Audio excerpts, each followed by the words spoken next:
नमस्कार साथियों, GLC top 50 IAS academy में आपका एक बार फिर से स्वागत है। मैं हूं सुनील राठौर, आपका तहे दिल से इस प्लेटफॉर्म पर, जो ऑनलाइन प्लेटफॉर्म है, इस पर आपका तहे दिल से स्वागत करता हूं। तो आइए दोस्तों, कल जैसा कि हम भूगोल और उसकी उत्पत्ति से संबंधित बातों के बारे में चर्चा किए थे, आज उसी क्रम में हम इस अगली कड़ी में जानेंगे कि आखिर ब्रह्मांड और उसकी उत्पत्ति कैसे हुई है। इस वीडियो में पूरे ब्रह्मांड के बारे में और उसकी उत्पत्ति से संबंधित सिद्धांतों के बारे में चर्चा करेंगे।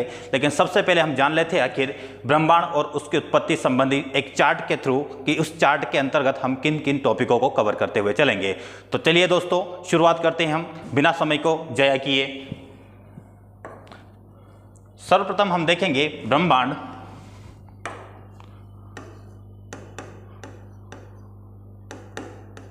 ब्रह्मांड एवं उसकी उत्पत्ति। तो ब्रह्मांड एवं उसकी उत्पत्ति जानने के लिए सबसे पहले हमें जानना होगा कि आखिर ब्रह्मांड क्या है।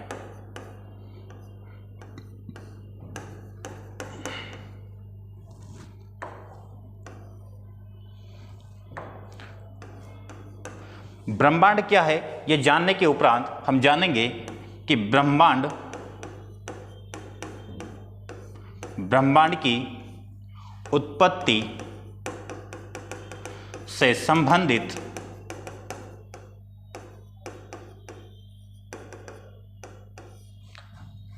अवधारणाएं।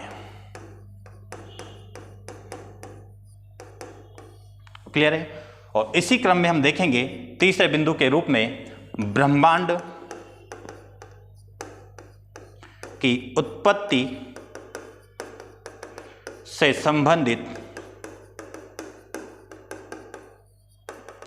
सिद्धांत।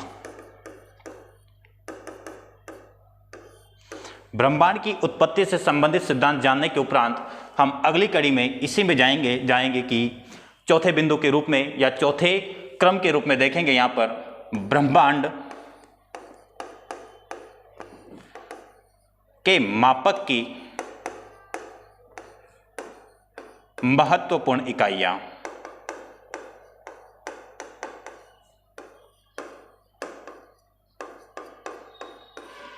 क्लियर है दोस्तों?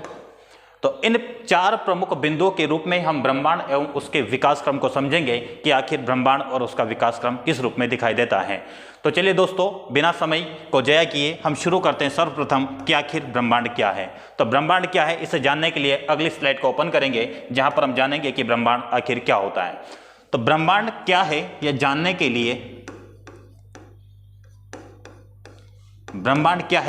के लिए एक चार्ट को आपके सामने पेश करूंगा, एक डायग्राम के रूप में। तो देखिएगा आप दोस्तों, यह है आपका ब्रह्मांड।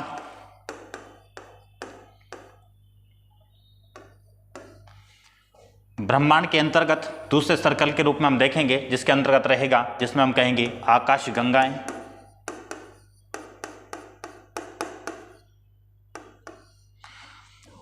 तीसरे सर्कल के रूप में हम जानेंगे, जिसे कहेंगे हम सौरमंडल।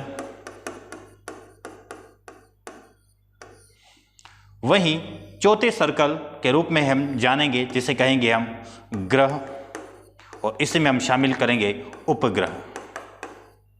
और एक और सर्कल हम बनाएंगे, जिसमें हम कहेंगे अन्य खगोलीय पिंड।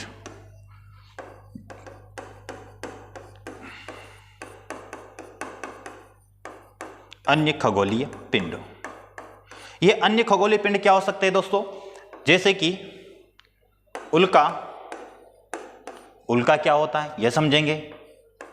उल्का के उपरांत हम जानेंगे कि धूमकेतु क्या होते हैं। धूमकेतु के उपरांत क्षुद्र ग्रह क्या होता है। इन सभी को जानने के बाद हम समझ पाएंगे कि आखिर ब्रह्मांड क्या होता है। देखिएगा, अब हमें ब्रह्मांड को परिभाषित करना है।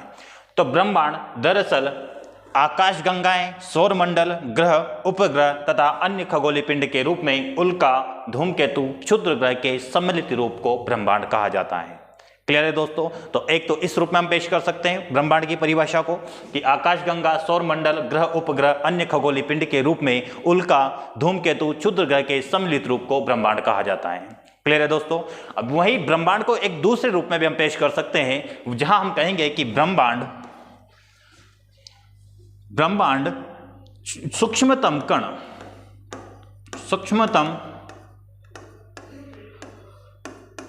कण से लेकर विशालकाय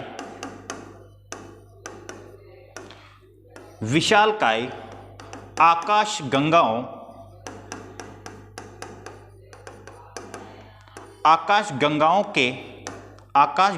तक के सम्मिलित रूप को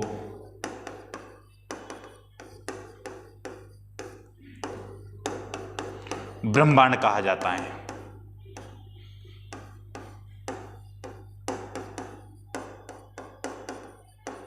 क्लियर है दोस्तों।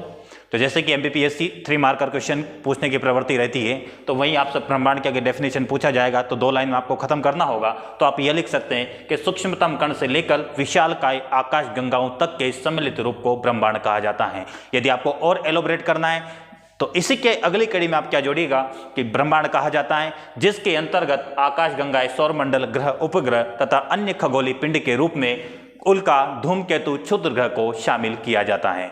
तो मेरे ख्याल से दोस्तों आप लोगों को क्लियर हो चुका होगा कि आखिर ब्रह्मांड क्या है। क्लियर है। तो चलिए अब आगे बढ़ते हैं। हम जानेंगे नेक्स्ट स्लाइड में, आप चार्ट दिखा देते हैं आप लोगों को कि चार्ट में हम अगले क्रम में कहां पर बढ़ेंगे कि ब्रह्मांड की उत्पत्ति से संबंधित अवधारणाएं। तो हम अगली ही स्लाइड में जानेंगे कि ब्रह्मांड की उत्पत्ति से संबंधित अवधारणाएं क्या है। क्लियर है। तो देखिएगा दोस्तों,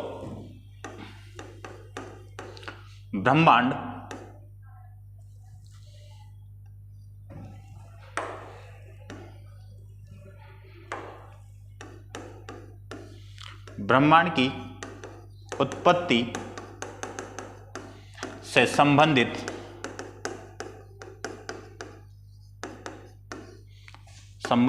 अवधारणाएं।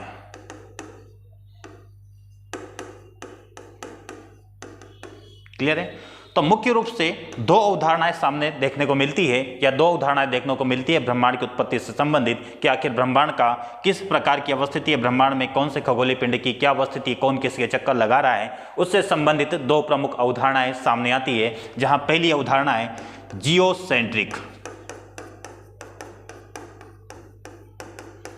जियोसेंट्रिक अवधारणा, और दूसरा होता है आपका हीलियोसेंट्रिक अवधारणा।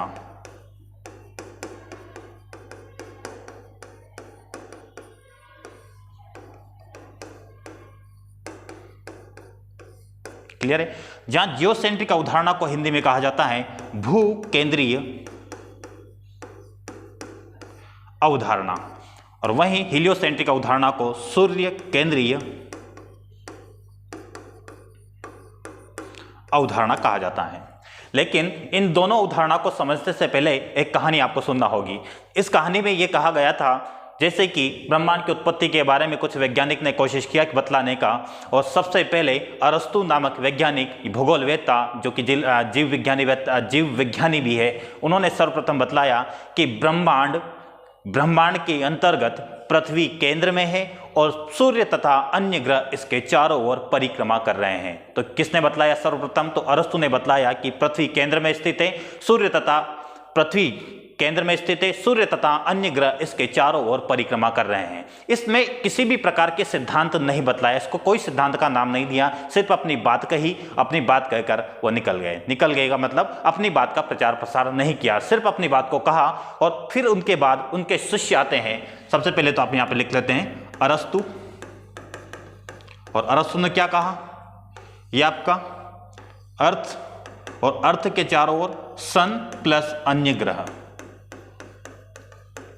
सूर्य तथा अन्य ग्रह पृथ्वी के चारों ओर परिक्रमा कर रहे हैं। ऐसा किसने कहा? अरस्तु ने। इसी के बाद अरस्तु के शिष्य थे ब्रूनो। क्लियर है। और यह बात कब के समय की जा रही है? जब यूरोप में चर्च व्यवस्था कायम थी, पादरी कुलीन वर्ग व्यवस्था थी, जहां पर चर्च व्यवस्था कायम होने के कारण वहां पर वैज्ञानिकता को प्रमाणित नहीं किया जाता था या वैज्ञानिकता को एक्सेप्ट या स्वीकार नहीं किया जाता था, उस समय की बात की जा रही है। तो अरस्तु ने अपनी परिकल्पना को प्रसारित नहीं किया, जहां उनके शिष्य ब्रूनो ने इस बात का प्रचार किया। किस बात का? जो आपने भी ऊपर देखा है कि पृथ्वी केंद्र में स्थित है, सूर्य तथा अन्य ग्रह उसके चारों ओर परिक्रमा कर रहे हैं। इसी बात का उन्होंने क्या किया?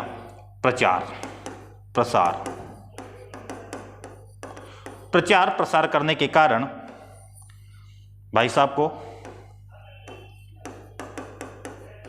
फांसी की सजा दे दी गई।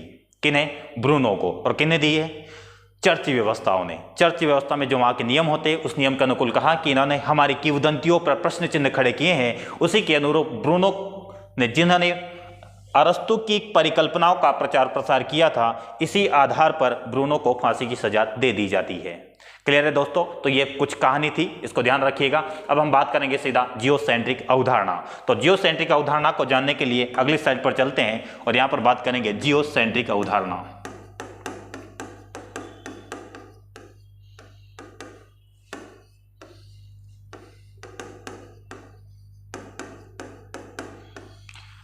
जिसे भूकेंद्रीय अवधारणा कहा जाता है। भूकेंद्रीय अवधारणा, इसमें क्या बात कही गई और किसने कही? सबसे पहले जानेंगे कि यह 140 ईस्वी में टोल्मी के द्वारा क्या कहा गया? इनके अनुसार, क्लियर है? टोल्मी के अनुसार टोल्मी ने कहा कि पृथ्वी केंद्र में स्थित है, जबकि सूर्य तथा अन्य ग्रह इसके चारों ओर परिक्रमा कर रहे हैं। पृथ्वी केंद्र में स्थित है, सूर्य तथा अन्य ग्रह इसके चारों ओर परिक्रमा कर रहे हैं। अब ये कोई नई बात नहीं कही, यह बात तो अरस्तु पहले भी कह चुके हैं। अब यहां पर ऐसा क्या बदलाव आया जिसके लिए हमें कि टोल्मी को अलग से पढ़ना पड़ रहा? यह बात सिर्फ इतना है कि इन्होंने बात तो अरस्तु की कहा, लेकिन एक नया सिद्धांत इसे नाम दिया या नई अवधारणा का नाम दिया, वो टोल्मी भाई साहब ने दिया। ठीक है, टोल्मी महोदय के द्वारा इस प्रकार जो अरस्तु की बात थी उसी परिकल्पना को एक नई अवधारणा के रूप में पेश किया, जिसे कहा जाता है जियोसेंट्रिक अवधारणा या भूकेंद्रीय अवधारणा, जिसे 140 ईस्वी में प्रकाशित किया। साथ में टोल्मी ने इसका प्रकाशन किया और इसके अंतर्गत क्या कहा जाए कि पृथ्वी केंद्र में स्थित है, सूर्य तथा अन्य ग्रह इसके चारों ओर परिक्रमा कर रहे हैं, जिसे कहा जाता है जियोसेंट्रिक अवधारणा। तो मेरे ख्याल से ये क्लियर हुआ होगा आप लोगों को। अब हम बढ़ेंगे अगली अवधारणा के रूप में, जिसे कहा जाता है हेलियोसेंट्रिक अवधारणा। तो हेलियोसेंट्रिक अवधारणा को अगली स्लाइड में देखेंगे।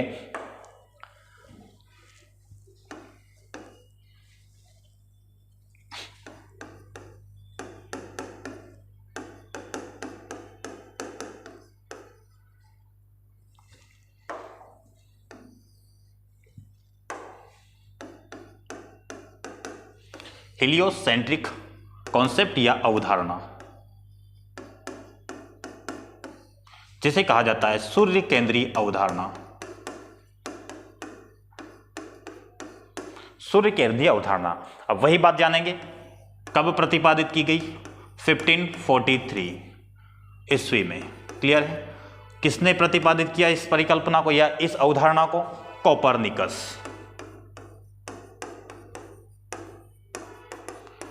तो कोपरनिकस के अनुसार क्या बातें कही गई? इन्होंने कहा कि अरस्तु भाई साहब आपने गलत कहा है, आपकी बात सही नहीं है, जबकि जो आपने कहा है वो ऐसा नहीं है। जबकि कैसा है देखिएगा, यहां पर इन्होंने कहा कि सूर्य केंद्र में स्थित है, केंद्र में क्या है आपका? सूर्य, जबकि पृथ्वी, अर्थ तथा अन्य ग्रह सूर्य के चारों ओर चक्कर लगा रहे हैं। क्या कहा कोपरनिकस ने?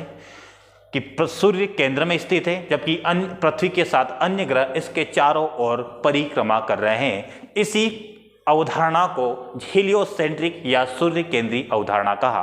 अब इसको याद रखने का तरीका कैसे, कभी भूलेंगे नहीं आप लोग। हीलियोसेंट्रिक अवधारणा, सूर्य में हाइड्रोजन की मात्रा ज्यादा है। अब यही हाइड्रोजन किस में परिवर्तित होता है, नाभिक संलयन अभिक्रिया से आपका यही हाइड्रोजन के दो नाभिक मिलकर हीलियम के एक परमाणु नाभिक का निर्माण करते हैं। तो हाइड्रोजन मिलकर हीलियम बना रहा है। हीलियम कहां पर है, सूर्य में। तो आपका सूर्य केंद्रीय अवधारणा या हीलियोसेंट्रिक अवधारणा, जिसमें केंद्र में कौन है आपका सूर्य। तो सूर्य जब केंद्र में, अन्य ग्रह और पृथ्वी जब इसके आसपास चक्कर लगाते हैं तो उसी को कहा जाता है हीलियोसेंट्रिक अवधारणा या हीलियोसेंट्रिक कॉन्सेप्ट, भूकेंद्रीय सूर्य केंद्रीय अवधारणा। क्लियर हुआ।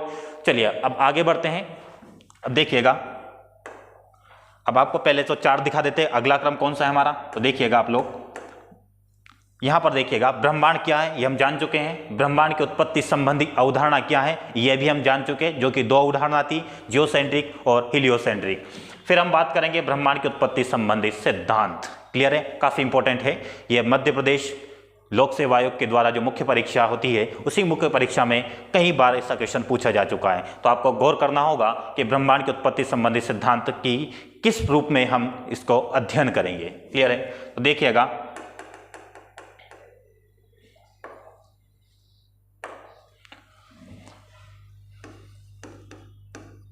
ब्रह्मांड की उत्पत्ति संबंधी सिद्धांत। तो ब्रह्मांड की उत्पत्ति संबंधी सिद्धांत, चार प्रकार के सिद्धांत हम देखेंगे। सर्वप्रथम स्थिर अवस्था सिद्धांत, जिसे साम्यावस्था सिद्धांत भी कहा जाता है। साम्यावस्था सिद्धांत। वहीं दूसरे सिद्धांत के रूप में दोलन सिद्धांत,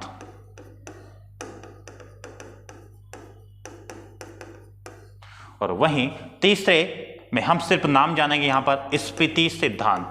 स्फीति सिद्धांत। और अंतिम सिद्धांत के रूप में, जो कि अभी तक का सर्वमान्य सिद्धांत है, जिसे कहा जाता है बिग बैंग थ्योरी या महाविस्फोटक सिद्धांत।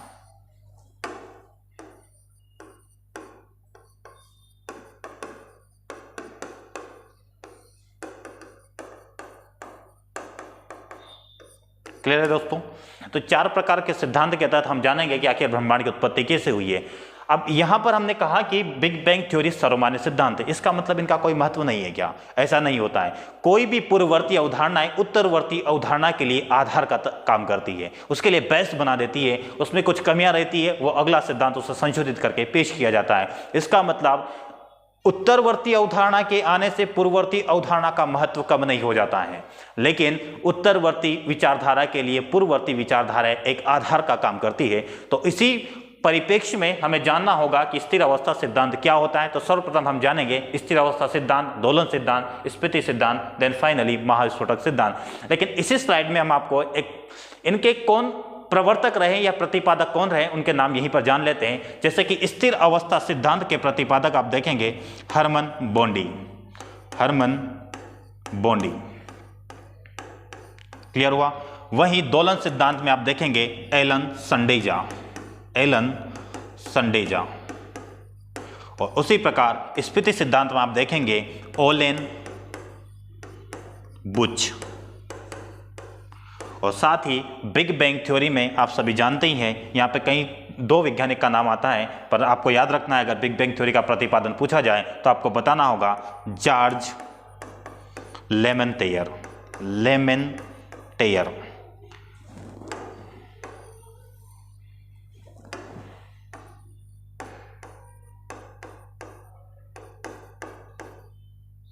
जॉर्ज लेमेंटेयर। कहीं कहीं बुक में आपको लेमेंत्रे भी मिलेगा, लेमेंत्रे।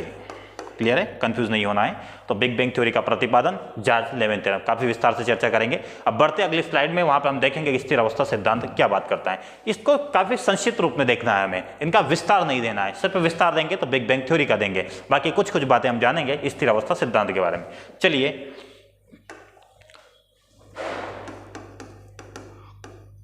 स्थिर अवस्था सिद्धांत,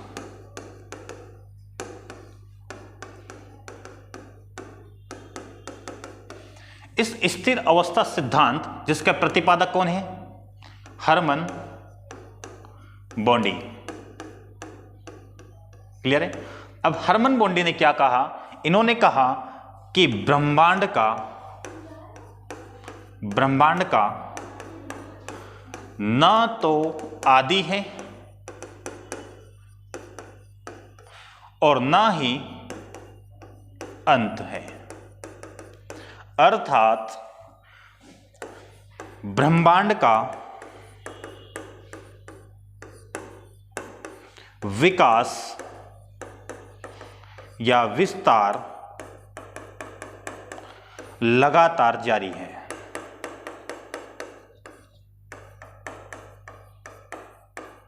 क्लियर हुआ?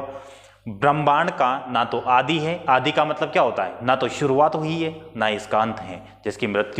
जिसके जन्म नहीं हुआ उसकी मृत्यु क्या होगी? तो उसी आधार पर आप समझिएगा कि जिसका ना तो कोई आदि है, जिसका कोई शुरुआत ही नहीं हुआ हो और उसका कोई अंत भी नहीं होगा, इसका मतलब यह हुआ कि ब्रह्मांड का विकास और विस्तार लगातार जारी है। वो कौन सा सिद्धांत बतलाता आपको? स्थिर अवस्था सिद्धांत। और कौन कह रहे हैं ये बात? हरमन बॉन्डी, कि ब्रह्मांड का ना तो आदि है ना ही इसका अंत है, अर्थात ब्रह्मांड का विस्तार लगातार जारी है। बस इतनी बातें आपको बतलानी होगी। फिर अब चर्चा करेंगे हम अगले ही स्लाइड में स्फीति सिद्धांत को छोड़कर सीधा बात करेंगे हम दोलन सिद्धांत।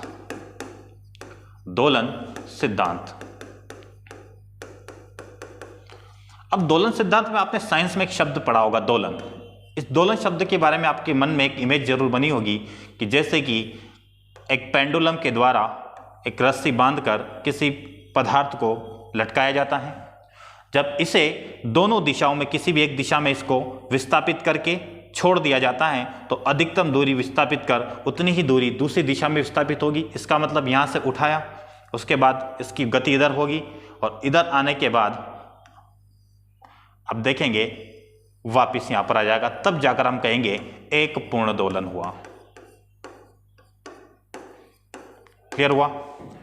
जब अपनी प्रारंभिक अवस्था से चलकर पुनः प्रारंभिक अवस्था में नहीं आ जाता तो उसे दोलन अवस्था कहते हैं। यह अवस्था यहीं पर समाप्त नहीं होती है, यह फिर से जारी होती है। फिर से क्या होगा? फिर से पेंडुलम जाएगा, फिर इधर जाएगा, फिर वहीं पे आ जाएगा। इसका मतलब जहां से शुरू होता है वहीं पे वापस आ जाता है। क्लियर है? तो आप ये देख सकते हैं एरो के माध्यम से। तो इस प्रकार का मोशन होता रहेगा। इसका मतलब प्रारंभिक अवस्था से विस्थापित होकर पुनः प्रारंभिक अवस्था, फिर से पुनः प्रारंभिक अवस्था से विस्थापित होकर पुनः प्रारंभिक अवस्था में आता है। सेम उसी प्रकार दोलन सिद्धांत में वैज्ञानिक कौन? आपके वैज्ञानिक होंगे एलन संडेजा। तो एलन संडेजा ने क्या कहा? एलन संडेजा ने बिग बैंग थ्योरी जो हम पढ़ेंगे, बिग बैंग थ्योरी के समरूप ही दिखाई देता है। इन्होंने कहा कि ब्रह्मांड में, एक काम करते हैं, इसको एक पूरा एक स्लाइड में हम देखेंगे क्योंकि काफी विस्तार से इसका चार्ट देखना होगा। इसका चार्ट आप समझ जाएंगे तो आपको काफी आसानी होगी बिग बैंग थ्योरी को समझने में। तो हम एक नई स्लाइड लेंगे इसके लिए और पूरा चार्ट बनाएंगे इसके लिए। तो देखिएगा कौन सा पढ़ रहे हैं हम? दोलन सिद्धांत।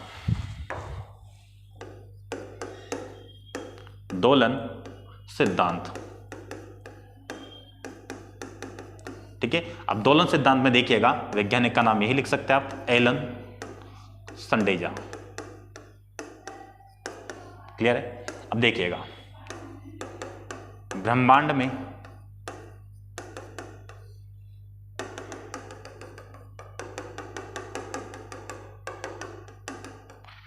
असंख्य कण मौजूद हैं।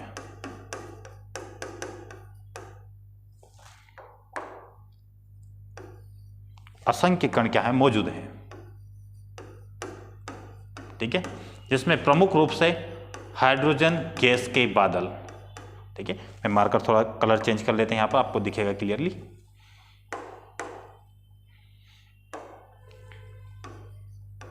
हाइड्रोजन गैस का समूह। क्लियर है?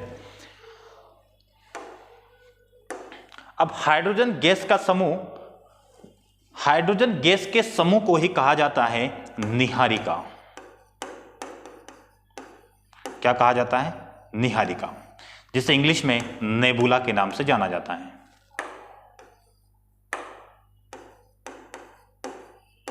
क्लियर है?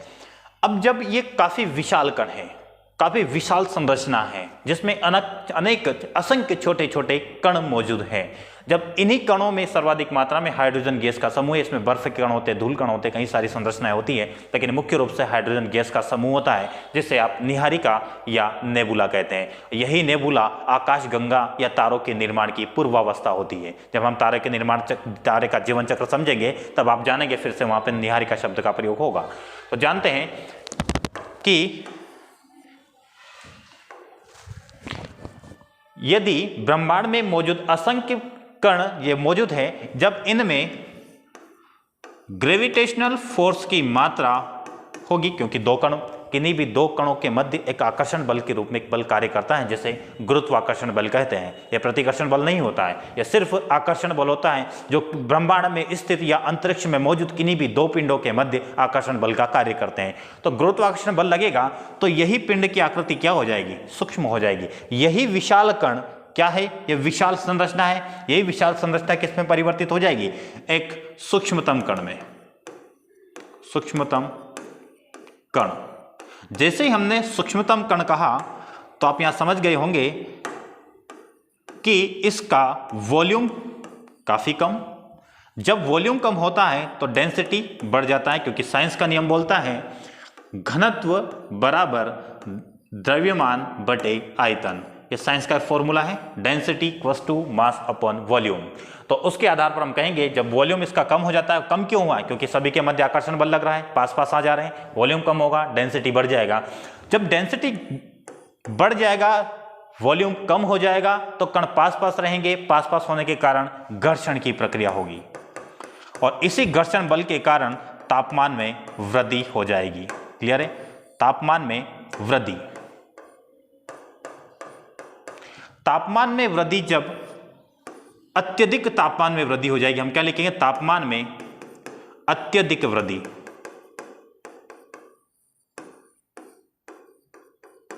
जब तापमान में अत्यधिक वृद्धि हो जाएगी तब यही कण जो है आपका सूक्ष्मतम कण, इसी कण में क्या होगा?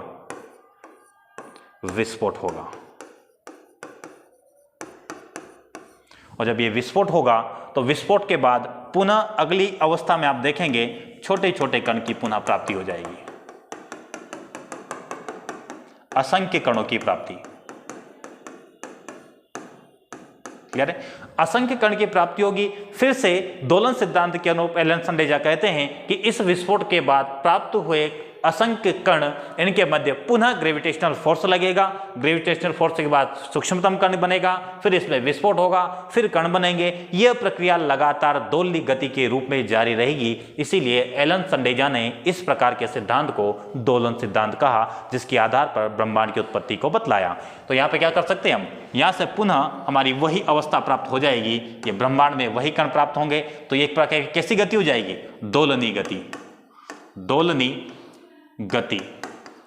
दोलनी गति में ब्रह्मांड की उत्पत्ति के बारे में बतला रहे हैं कौन? आपके एलन संडेजा। क्लियर हुआ? तो मुझे ऐसा प्रतीत होता है कि आप लोगों को अच्छे से पिक्चर क्लियर हो चुकी होगी। एक बार फिर से देख लेते हैं। ब्रह्मांड में असंख्य छोटे छोटे कण मौजूद हैं। ग्रेविटेशनल फोर्स के कारण आयतन में कमी, घनत्व में वृद्धि, जिससे घर्षण बल में वृद्धि के कारण तापमान में वृद्धि से जब यही तापमान अत्यधिक हो जाता है तो एक विस्फोट होगा। विस्फोट से पुनः असंख्य कण प्राप्त होंगे और यही प्रक्रिया लगातार जारी रहेगी, जिसे दोलन सिद्धांत कहा जाता है। क्लियर है दोस्तों? अब बढ़ते हैं हम अगली स्लाइड की ओर। अगली स्लाइड में देखेंगे बिग बैंग थ्योरी। क्लियर है? लेकिन बिग बैंग थ्योरी के बारे में जानने से पहले आपको सिर्फ उस स्मृति सिद्धांत का कुछ नहीं करना है। जहां पे हमने स्मृति सिद्धांत लिखा था, स्मृति सिद्धांत में बस आपको ओलेन बुच का नाम याद रखना, बाकी कुछ भी नहीं जानना है। क्लियर है? कभी मेंस में क्वेश्चन हो सकता है। किस प्रकार का क्वेश्चन? ब्रह्मांड को परिभाषित करते हुए ब्रह्मांड की उत्पत्ति संबंधित सिद्धांतों की विवेचना कीजिए। यूपीएससी के लिए 10 नंबर या 12.5 नंबर का हो सकता है। वहीं एमपीपीएससी के लिए यही क्वेश्चन 11 मार्कर का बन जाएगा, लेकिन अगर परिभाषा हटा देंगे, सिर्फ कहेंगे कि ब्रह्मांड की उत्पत्ति संबंधी सिद्धांतों की विवेचना कीजिए, तो ये 5 मार्कर क्वेश्चन भी बन सकता है। तो जहां पर आपको सिर्फ बिग बैंग थ्योरी के बारे में बतलाना होगा, बाकी 3 सिद्धांतों का नाम लिखते हुए आगे बढ़ना होगा, इनका विस्तार नहीं देना होगा। क्लियर है? अगर विस्तार देना है तो ये 11 मार्कर का क्वेश्चन बन जाएगा। और वहीं आपके पीटी में आपसे पूछा जा सकता है कि स्थिर अवस्था सिद्धांत किसने प्रतिपादित किया, दोलन सिद्धांत किसने प्रतिपादित किया, स्फुति सिद्धांत किसने प्रतिपादित किया, और फाइनली बिग बैंग थ्योरी का प्रतिपादन किसने किया। क्लियर है? तो हम बढ़ेंगे सीधा बिग बैंग थ्योरी की ओर। बिग बैंग थ्योरी के तहत हम देखेंगे कि आखिर बिग बैंग थ्योरी क्या बतलाती है।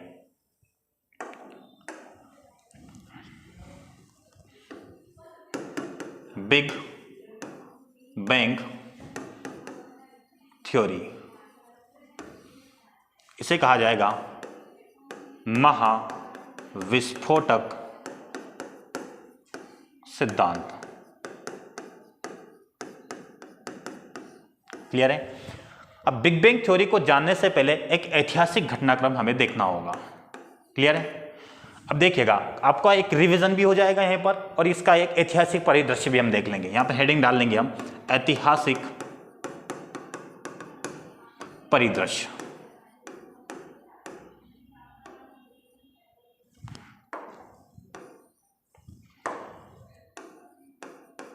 ऐतिहासिक परिदृश्य। ऐतिहासिक परिदृश्य में सबसे पहले जब ब्रह्मांड के बारे में बतला रहे थे, तो वहां पे हमने कहा था कि अरस्तु आए थे सबसे पहले, जिन्होंने कहा था कि पृथ्वी कहां पर है, पृथ्वी केंद्र में स्थित है, जबकि अन्य ग्रह पृथ्वी केंद्र में स्थित है, सूर्य तथा अन्य ग्रह के चारों ओर चक्कर लगा रहे हैं, अरस्तु। और अरस्तु के साथ उन्हीं के शिष्य ब्रूनो आए थे, जिन्होंने उनकी परिकल्पना को और प्रसारित किया। इसके बाद हमने देखा टोल्मी। टोल्मी ने क्या कहा था?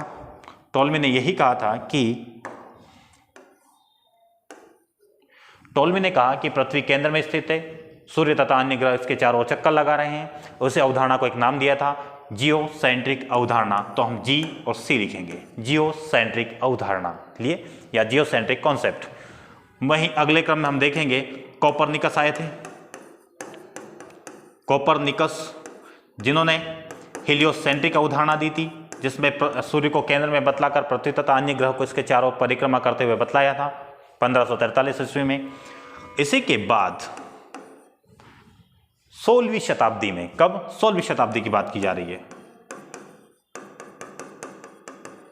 क्लियर है? 16वीं शताब्दी में केपलर महोदय आएंगे। केपलर महोदय ने क्या कहा? ग्रहों की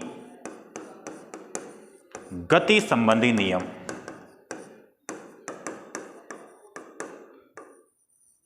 ग्रहों के गति संबंधी नियम का प्रतिपादन किया। इस गति संबंधी नियम कितने थे? गति संबंधी 3 नियम प्रतिपादित किए।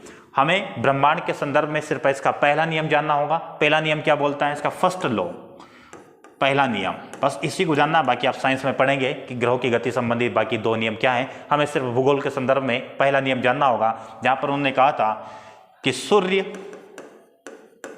फोकस पर स्थित है, फोकस।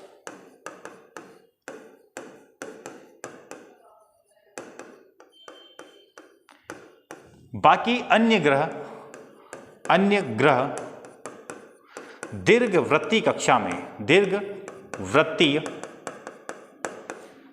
में चक्कर लगा रहे हैं। क्लियर है?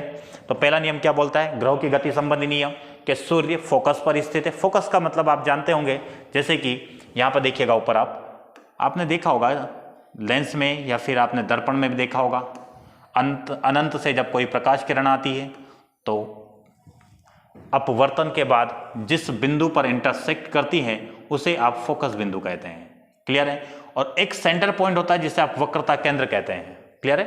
ये दर्पण के लिए बात की जा रही। अगर यही आपका दर्पण होता, दर्पण मतलब यहां से पॉलिश हो रहा है, ऐसा अगर होता तो आती हुई प्रतीत होती, ये लौट जाती है सोर और आती हुई प्रतीत होती।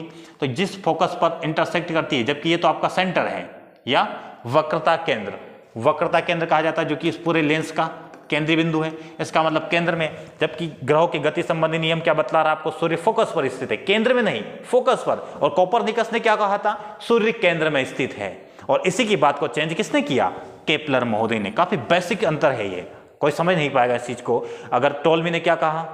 पृथ्वी केंद्र में है, कोपरनिकस ने सूर्य केंद्र में, और केपलर ने क्या कहा? केंद्र में नहीं है, फोकस पर स्थित है। फोकस मतलब बिल्कुल बीचों बीच स्थित नहीं है, फोकस पर स्थित है। इसीलिए ग्रहों और सूर्य के मध्य परिक्रमा करते समय दूरी कम ज्यादा होती जाती है, क्योंकि हम जानते हैं उपसौर अपसौर जैसी घटनाएं हमारी पृथ्वी के संदर्भ में खगोलीय घटना घटित होती है, जहां उपसौर पृथ्वी और सूर्य के मध्य की न्यूनतम दूरी होती है, वहीं अपसौर सूर्य तथा पृथ्वी के मध्य अधिकतम दूरी होती है। यह कब हो रहा है ऐसा? क्योंकि सूर्य फोकस पर स्थित है, तो फोकस पर स्थित होने के कारण एक दीर्घवृत्तीय कक्षा में चक्कर लगाता है। वह कौन बोल रहे हैं? आपके केपलर महोदय। तो केपलर महोदय के ग्रह गति संबंधी 3 नियम में पहला नियम आपके भूगोल से संबंधित है। चलिए बढ़ते हैं आगे। 1805 ईस्वी में 1805 ईस्वी में हर्शेल महोदय, और हर्शेल महोदय क्या बात करते हैं? इन्होंने कहा सूर्य, पृथ्वी एंड चंद्रमा, सूर्य, पृथ्वी एवं चंद्रमा किसके हिस्से हैं? आकाश गंगा के भाग है। आकाश गंगा के भाग है। क्लियर हुआ? सूर्य, पृथ्वी और चंद्रमा ये तीनों किसके भाग है? आकाश गंगा के भाग है। ये किसने कहा? हर्शेल महोदय ने। अब हर्शेल महोदय के बाद 1920 में आते हैं आपके एडविन हब्बल। एडविन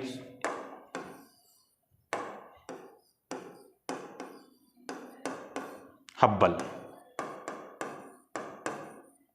अब एडविन हब्बल क्या कहते हैं हम इसे अगली स्लाइड में समझेंगे। बाकी जो आप ऐतिहासिक क्रम देख लीजिए, अरस्तु, टोल्मी, कोपरनिकस, 16वीं शताब्दी में केपलर ने क्या कहा, हर्शेल ने क्या कहा। अब बात करेंगे हम एडविन हब्बल ने क्या कहा।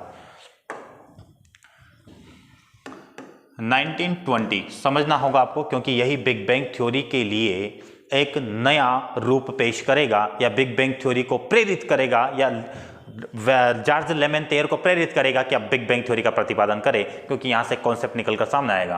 तो 1920 में एडविन हब्बल के द्वारा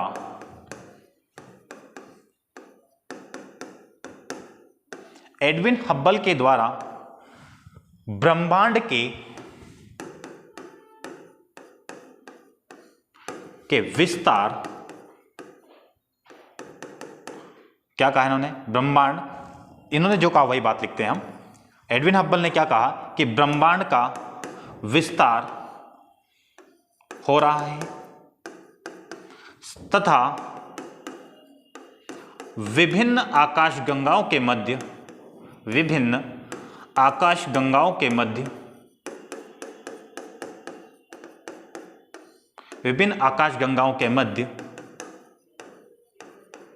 दूरियां भी बढ़ रही हैं।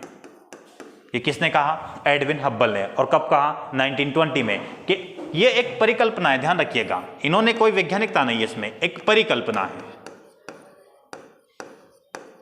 क्लियर है? तो इन्होंने क्या परिकल्पना की? इन्होंने कहा कि ब्रह्मांड का विस्तार हो रहा है और विभिन्न आकाशगंगाओं के मध्य दूरियां बढ़ रही है, जिसकी तुलना, इस परिकल्पना की तुलना किससे की है वो देखिएगा, आप अच्छे से समझ पाएंगे उस चीज को। तुलना किससे की है? जैसे कि गुब्बारा लीजिए, इन्होंने कहा कि गुब्बारा है, गुब्बारे में ब्लैक स्पॉट बना दीजिए, ऐसे ब्लैक स्पॉट बना दिए। अब आप इसमें अगले प्रोसेस में क्या कीजिएगा? इसमें हवा इंटर करवानी है। क्लियर है? इसमें हवा इंटर करवाएंगे तो इसकी आकृति क्या होगी? अभी ये जो आकृति आपको दिखाई दे रही है, इस आकृति से आकृति बढ़ जाएगी, और जो ब्लैक स्पॉट बना है आपके उसका आकार भी बढ़ जाएगा, और जो दूरियां हैं इसकी दूरियां भी बढ़ जाएगी, इस रूप में आपको दिखाई देगा। क्लियर है? जो ये ब्लैक स्पॉट का, जो आप व्हाइट स्पॉट देख रहे हैं इस बोर्ड पर, ये ब्लैक स्पॉट नहीं, ये व्हाइट स्पॉट बना दिया हमने, लेकिन उन्होंने कहा ब्लैक स्पॉट। ठीक है? तो ये जो स्पॉट बन रहे हैं इसका आकार भी बढ़ रहा है, यहां पर आकार छोटा, उसका आकार बढ़ रहा है, तो सीधा कहा उन्होंने ब्रह्मांड का विस्तार हो रहा है। और दूसरा, इनके मध्य की जो दूरी है, ये दूरियां भी बढ़ती जा रही है, ये आपस में इन सब की दूरियां भी आपस में बढ़ती जा रही है। तो इस आधार पर उन्होंने कहा कि विभिन्न आकाशगंगाओं के मध्य भी दूरियां क्या होती जा रही है, बढ़ रही है।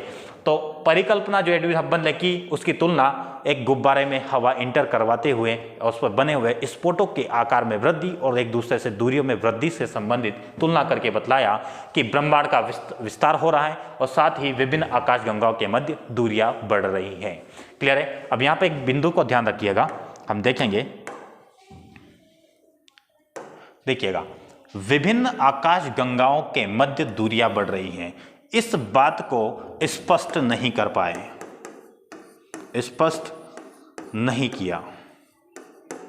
जब स्पष्ट नहीं किया तभी इसे स्पष्ट करने के लिए जॉर्ज लेमेंटियर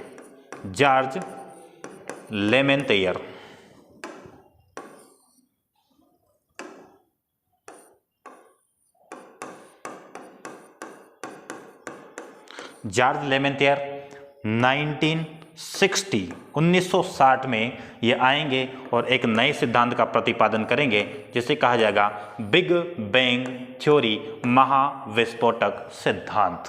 तो महाविस्फोटक सिद्धांत की प्रेरणा जॉर्ज लेमेंटियर को कहां से मिली? एडविन हब्बल के ब्रह्मांड के विस्तार तथा विभिन्न आकाशगंगाओं के मध्य बढ़ती हुई दूरी के आधार पर इनको प्रेरणा मिली कि ऐसा नहीं, ये आकाशगंगाओं के मध्य दूरियां कैसे बढ़ रही है उसको स्पष्ट करने के लिए उन्होंने एक नई सिद्धांत का प्रतिपादन किया जिसे बिग बैंग थ्योरी कहा जाता है। क्लियर है दोस्तों। अब हम सीधा चलेंगे बिग बैंग थ्योरी के अंतर्गत, आखिर बिग बैंग थ्योरी क्या बतलाता है। क्लियर है दोस्तों, तो बढ़ते हैं आगे।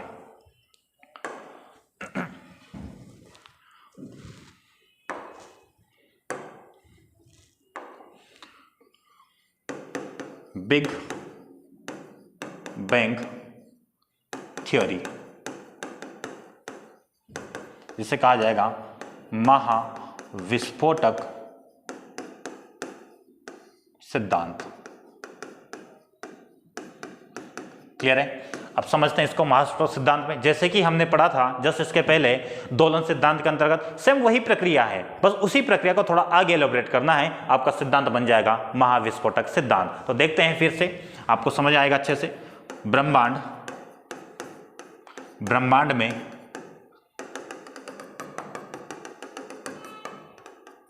असंख्य छोटे छोटे पिंड मौजूद हैं। क्लियर है। जिसमें क्या है, आपकी हाइड्रोजन गैस, जिसे क्या कहा गया है, निहारिका। सब समझ में आएगा, सब पढ़ चुके हैं, अब शॉर्ट में जाएंगे थोड़ा। अब इनके मध्य ग्रेविटेशनल फोर्स बढ़ेगा और ग्रेविटेशनल फोर्स बढ़ता है तो क्या होता है, इसकी आकृति छोटी हो जाती है। इसका मतलब ये सूक्ष्मतम कण में परिवर्तित हो जाएगा।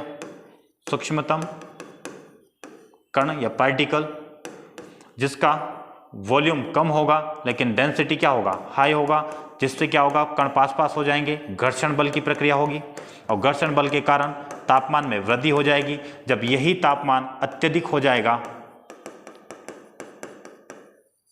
यही तापमान अत्यधिक हो जाएगा तो इसी में क्या होगा, विस्फोट। विस्फोट। और इसी विस्फोट को क्या कहा जाएगा, महाविस्फोटक। महाविस्फोट, महाविस्फोट कहा जाएगा। इस महाविस्फोट के बाद हमें कुछ मौलिक पदार्थ की प्राप्ति होगी।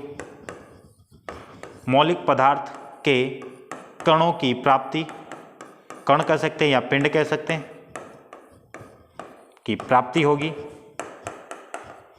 अब ये कणों की प्राप्ति जो हो रही है, इन्हीं कणों की प्राप्ति के बाद ये कण क्या होते हैं, क्योंकि टेम्परेचर ज्यादा है, काफी गर्म होंगे तो जब शीतलन की प्रक्रिया से, कूलिंग, शीतलन की प्रक्रिया, और शीतलन की प्रक्रिया से ये ठंडे होकर खगोलीय पिंड में परिवर्तित हो जाएंगे।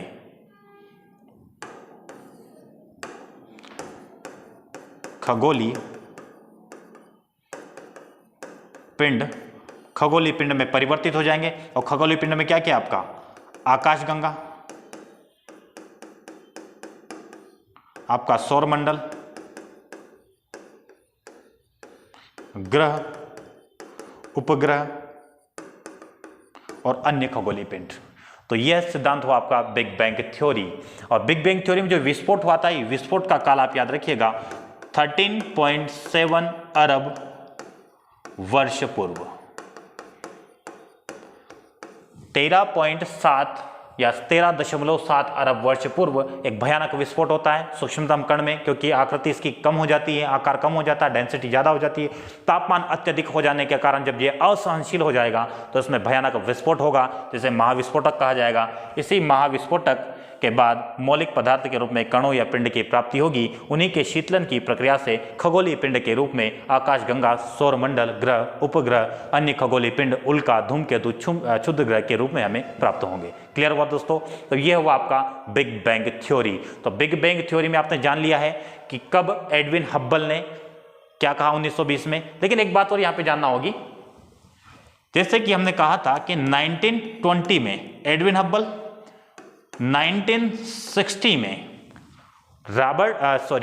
जॉर्ज लेवेंथियर ने सिद्धांत का प्रतिपादन किया। जो हम ये व्याख्या देखें, ये व्याख्या किसने की है? ये व्याख्या की आपकी 1967 या 1967 में रॉबर्ट वेगनर ने। एक वेगनर अलग है आपका, ठीक है, जब महाद्वीपीय विस्थापन सिद्धांत में पढ़ते हैं अल्फ्रेड वेगनर है वो। यहां पर कौन सा वेगनर? Robert Wegener. तो रॉबर्ट वेगनर ने जॉर्ज लेवेंथियर के सिद्धांत के प्रतिपादन के ठीक 7 वर्षों के उपरांत इन्होंने इसकी विस्तृत व्याख्या की, जो कि हमने इस चार्ट के माध्यम से देखने का प्रयास किया। तो आप लोगों को समझ में आया होगा, एक बार अच्छे से देख लीजिएगा और समझने की पूरी कोशिश कीजिएगा। ओके, अब आगे बढ़ते हैं, हम आगे बढ़ेंगे। जैसे कि चार्ट पर वापस लेके चलते हैं आप लोगों को। भूगोल को पढ़ने का, अब भूगोल ही नहीं सभी विषय को पढ़ने का यही तरीका होना चाहिए, जैसे कि चार्ट के माध्यम से आप न्यूनतम लेखन के साथ अधिकतम चीज़ों को याद कर सके। तो यही एक तरीका होता है। देखिएगा चार्ट के माध्यम से हमने कहाँ तक पढ़ लिया। ब्रह्मांड क्या है देख चुके हैं, ब्रह्मांड की उत्पत्ति संबंधी देख चुके हैं, ब्रह्मांड के संबंधित सिद्धांत देख चुके हैं, और आखिरी बिंदु आता है हमारा ब्रह्मांड के मापन की महत्वपूर्ण इकाइयाँ। अब इसको देख लेते थोड़ा चलते चलते। ब्रह्मांड की से संबंधित या ब्रह्मांड की मापक इकाइयां देखिएगा। ब्रह्मांड की महत्वपूर्ण मापक इकाइयां, लास्ट ईयर यूपीएससी यहां से क्वेश्चन पूछा था, ठीक है। तो काफी महत्वपूर्ण इकाइयां हैं। यहां पर 3 प्रमुख इकाइयों के बारे में चर्चा करेंगे। यहां पर सबसे पहले हम देखेंगे खगोलीय इकाइयां। खगोलीय इकाई,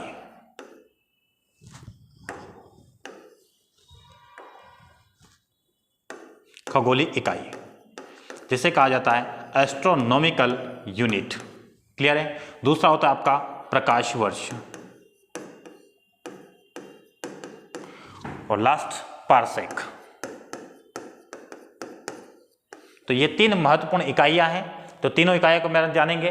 तो ये महत्वपूर्ण जो इकाई है ब्रह्मांड को मापने की, ब्रह्मांड के विभिन्न पार्टिकल्स के मध्य की दूरी को मापने की, तो सबसे एक की पॉइंट क्या हो गया? ये सभी क्या है? दूरी की इकाइयां। क्लियर है? इससे दूरी का मेजरमेंट किया जाएगा। अब बात करेंगे सबसे पहले खगोलीय इकाई। खगोलीय इकाई क्या होता है?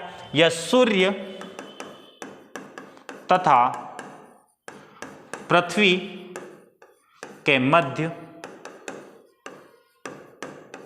दूरी को मापने के लिए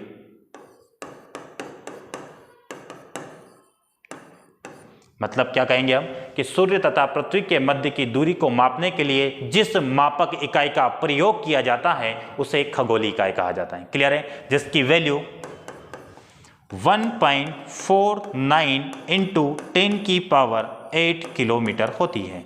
इसका मतलब ये क्या है? 1 AU। तो एक एस्ट्रोनॉमिकल यूनिट बराबर क्या होता है? 1.49 इंटू 10⁸ किलोमीटर। अब बात करेंगे प्रकाश वर्ष की। तो प्रकाश वर्ष एक वर्ष में सूर्य के प्रकाश के द्वारा, यहां पे लिखेंगे सूर्य के प्रकाश के द्वारा तय की गई कुल दूरी, को एक प्रकाश वर्ष कहा जाता है। एक लाइट ईयर, तो इसकी वैल्यू कितनी होती है? 1 light year equals to 9.46 into 10 की पावर 12 किलोमीटर। ध्यान रखिएगा किलोमीटर में, यदि आप मीटर में करेंगे तो 2 और बढ़ जाएगा, 3 बढ़ जाएगा, ठीक है। 1000 मीटर बराबर 1 किलोमीटर होता है, तो आप उसमें 0 की वैल्यू बढ़ा दीजिएगा। वैसे यहाँ बात की जाएगी मीटर में, तो 10 की पावर क्या हो जाएगी 11 किलोमीटर, यहाँ पे 10 की पावर 15 किलोमीटर। क्लियर है, 10 की पावर 15 मीटर हो जाएगी, यहाँ पे 10 की पावर 11 मीटर हो जाएगी, अगर आपको मीटर में इकाई रखना है तो। क्लियर है, तो समझ गए होंगे प्रकाश वर्ष क्या होता है। एक वर्ष में सूर्य के प्रकाश के द्वारा कुल कितनी दूरी तय की जाती है, उसे एक लाइट ईयर या एक प्रकाश वर्ष कहा जाता है। क्लियर है, अब बात करेंगे पार्सेक का। पार्सेक में विभिन्न, या फिर हम विभिन्न नहीं करके यहां पे कहेंगे 2 विभिन्न तारों के मध्य, 2 विभिन्न तारों के मध्य की दूरी मापने के लिए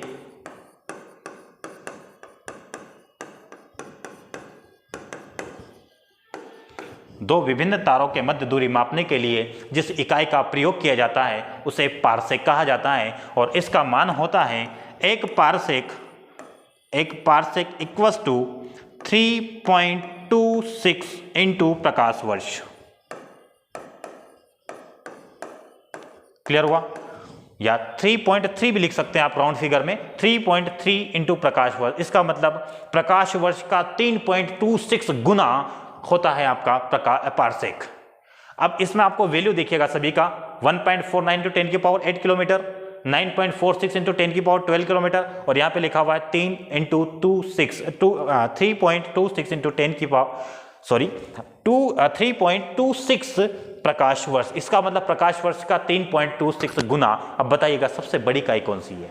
सबको वैल्यू में ये ज्यादा दिख रही होगी, लेकिन थोड़ा सा ध्यान दीजिएगा, यहाँ पर पीछे प्रकाश वर्ष लिखा हुआ है, इसका मतलब ये ऑलरेडी इसमें जुड़ा हुआ है। जब इसका इंटू 3.26 से होगा तो सबसे बड़ी इकाई कौन सी हो जाएगी आपकी पार्सेक, उससे छोटी प्रकाश वर्ष, और सबसे छोटी इकाई हो जाएगी खगोली इकाई। तो आपसे आरोही क्रम अवरोही क्रम के रूप में पूछा जा सकता है। अब ये भूल जाइएगा कि ऐसी प्रवृत्ति रहेगी कि निम्न में से कौन सी सबसे बड़ी इकाई है, या किस खगोली इकाई का मान क्या है, किस खगोली इकाई के बारे में क्या किया जाता है। तो आपसे पूछा जा सकता है कि आरोही क्रम अवरोही क्रम, मतलब एक क्वेश्चन में 2 चीजें आपसे जान लेंगे। 2 चीजें क्या, कि आपको वैल्यू पता होगा तभी आप आरोही अवरोही क्रम को व्यवस्थित कर पाएंगे। क्लियर है दोस्तों, या फिर यही 5 मार्कर क्वेश्चन बन सकता है एमपीपीएससी के लिए कि ब्रह्मांड की महत्वपूर्ण खगोल इकाइयों के बारे में वर्णन कीजिए, तो तीनों इकाई के बारे में बतलाना होगा। वहीं अगर 3 मार्कर में देखा जाए तो खगोल इकाई पूछेंगे, आपको डिस्क्राइब करना होगा। प्रकाश वर्ष पूछा तो यही बात आपको रखना पड़ेगी, और वहीं पार्सेक पूछा जाएगा तो ये बात आपको रखना पड़ेगी। तो दोस्तों इसी के साथ हमारा चार्ट पूरा होता है, तो एक बार चार्ट देख लीजिएगा। सभी बिंदुओं को हमने कवर किया है इस वीडियो के माध्यम से। वीडियो छोटा है लेकिन बातें कहीं अधिक हैं, आप लोग अच्छे से देखिएगा। यहाँ पर हमने ब्रह्मांड क्या है, ब्रह्मांड की उत्पत्ति संबंधी अवधारणा जाना, ब्रह्मांड की उत्पत्ति संबंधी सिद्धांत को जाना, और लास्ट में ब्रह्मांड के मापक की महत्वपूर्ण इकाइयों को जाना। अब हम इस वीडियो को यहीं पर रोकेंगे, और कल पुनः हम भौतिक भूगोल की एक अगली टॉपिक या एक अगला टॉपिक के रूप में देखेंगे, जहां पर हम आकाश गंगाओं के बारे में पढ़ना शुरू करेंगे। तो दोस्तों बताइएगा कि आखिर वीडियो आपको कैसा लगा। एक बार पुनः आपका कल फिर से स्वागत होगा इसी प्लेटफॉर्म पर। आपसे हम विदा चाहते हैं। इसी टॉपिक को आप अच्छे से देखिएगा, पूरे अपने नोट्स तैयार कीजिएगा और अपने फीडबैक जरूर दीजिएगा। नमस्कार दोस्तों, जय हिंद।